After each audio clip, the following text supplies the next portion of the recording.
Back when I was around the age of 5, my aunt would always invite my family and I over to her house for Thanksgiving as our family really didn't have plans. My aunt was the type of woman who always loved us kids and the family.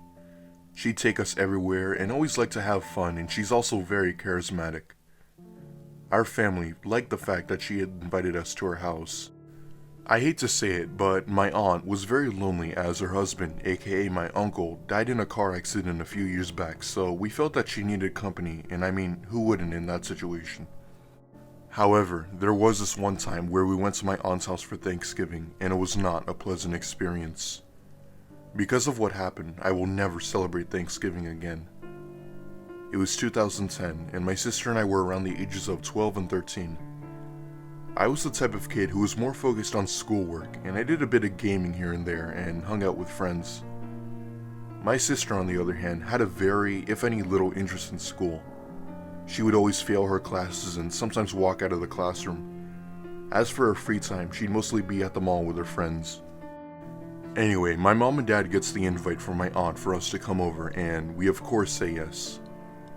Thanksgiving Day, we get into the car and drive the 2-hour drive to my aunt's house in Melbourne, as that's where she lived. Fast forward about 2 hours later, we arrive at her house and she greets us with hugs and kisses and seemed to be happy to see us. It was around 6 o'clock, which just happened to be the time for dinner. My aunt had made a nice Thanksgiving dinner for all of us.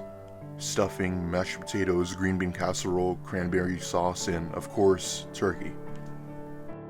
It seemed like a pleasant meal, and we all sat down eating dinner and talking about our lives. I forgot to mention that we'd be staying at my aunt's house for a few days as we rarely see her, so when we told her that, she got very excited. So Thanksgiving ends and we all are cleaning the table when I hear something walking in the bushes outside my aunt's window. It is very dark out, so I couldn't see anything, but I knew for a fact that I did hear something. I told my aunt about it, and she goes on to tell me that it's probably her cat, Jeremiah, walking in the bushes.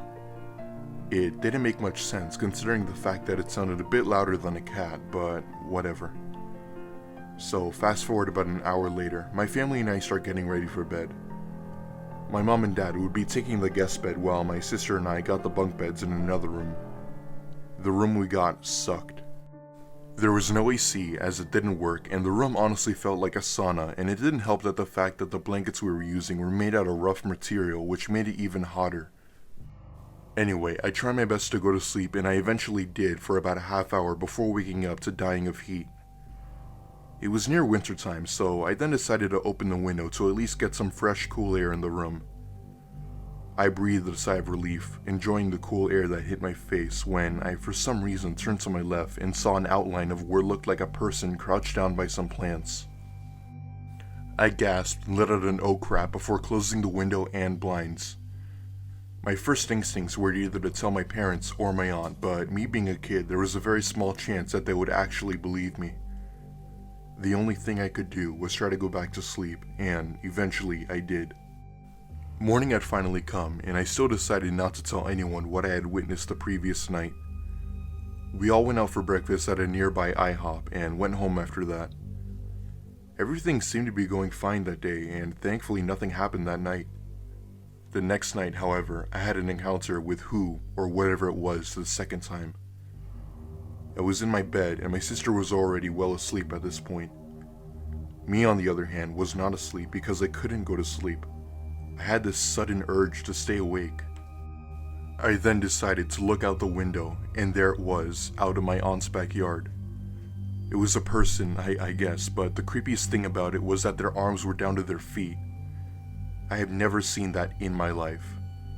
Then I decided to do something stupid that I regret doing till this day. I flipped on the porch light, and what the light revealed nearly made me piss myself. There was a man about 6'4", and he was looking at me with this unsettling look.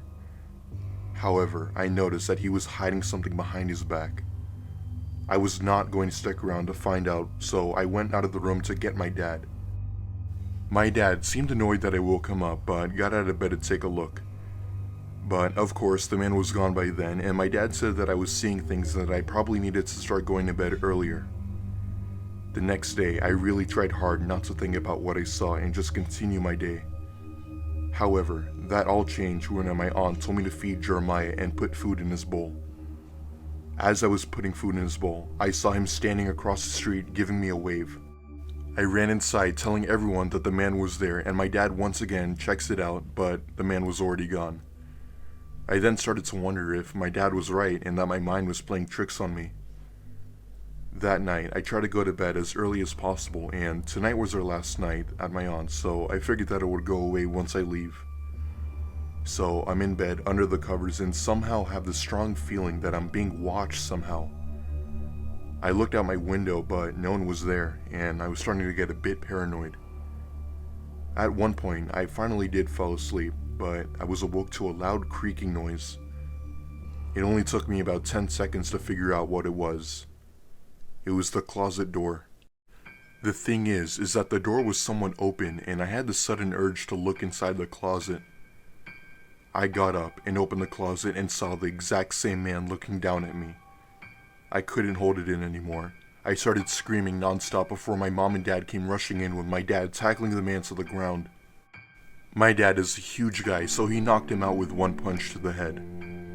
My dad then proceeded to tie his hands up with duct tape while my aunt and mom called the police. When the police came, they took the man away. I'll never forget the look the man gave me as he was forced into the backseat of the police car. It was a look of fury and anger, as if he were going to come back for me after he got out of prison. I don't celebrate Thanksgiving anymore because of that incident, and it will always stick with me. This just goes to show you how one person can ruin such a great holiday in your life.